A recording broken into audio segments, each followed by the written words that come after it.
विनायक जी की कहानी। एक दिन विनायक जी राजा के बाग में से गुजर रहे थे। उनसे गलती से एक फूल टूट गया। गजानन भगवान ने सोचा अब तो इसके यहाँ काम करना पड़ेगा। फूल टूट गया है, उसका पाप उतारना पड़ेगा। यही इसका प्रायश्चित है। विनायक जी भगवान छोटे बच्चे का रूप धारण किया और राजा के घर पर नौकरी करने लगे। एक समय रानी जी शौच क्रिया से निर्वित हो हाथ चूल्हे की राख से धोने लगी। विनायक जी ने देखा तो राख ढुला दी व रेत से हाथ धुला दी। तो रानी गुस्सा होकर राजा से बोली, राजा जी आप तो कैसा नौकर लाए हैं जो हर काम में टांग अड़ाता है। राजा ने डांटा तो बालक बोला, अशुद्ध हाथ भी कभी चूल्हे की राख से धोते हैं क्या? राख में लक्ष्मी जी होती है। राजा जी बोले, विनायक तेरी बात तो सही है। एक दिन राजा जी बोले, विनायक रानी जी को पुष्कर स्नान करवा ला। दोनों पुष्कर गए तो रानी लोटा लोटा नहाने लगी।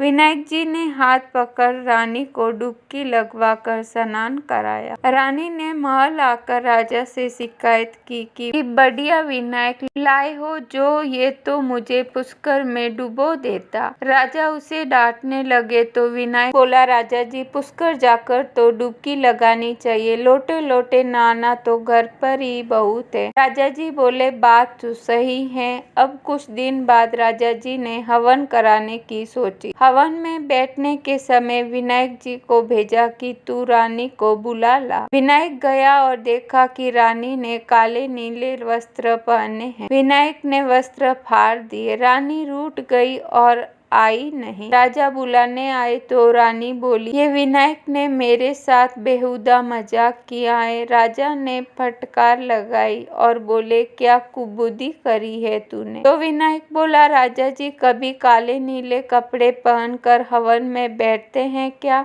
लाल चुनरी पहननी चाहिए, इसलिए मैंने फाड़ दिया। राजा ने विचार किया, बालक छोटा है पर होशियार है। हवन में बैठने लगे तो गणेश स्थापना में देर हो गई। राजा ने कहा, गणेश जी बैठाओ। तब विनायक बोला, राजा जी आंखें बंद करो। इतने में विनायक जी भगवान ने दर्शन दिए। उद उडाला, दूध दुधा लिया, ओछी पेट लिया, एजन कारा और राजा के खूब अन्न धन लक्ष्मी का भंडार कर दिया। राजा जी ये सब देखकर अचंभित हुए। राजा जी बोले, विनायक जी महाराज हमने इतने दिन आपसे काम कराया, हमें बहुत दोष लगेगा। विनायक जी बोले, राजा जी आप चिंता मत करो। मैं एक बार आपके बाग से गुजर रहा था तो मुझसे एक फूल टूट गया, इसीलिए मैंने प्रायश्चित किया। वह राजा रानी को आशीर्वाद देकर विनायक जी आगे निकल गए।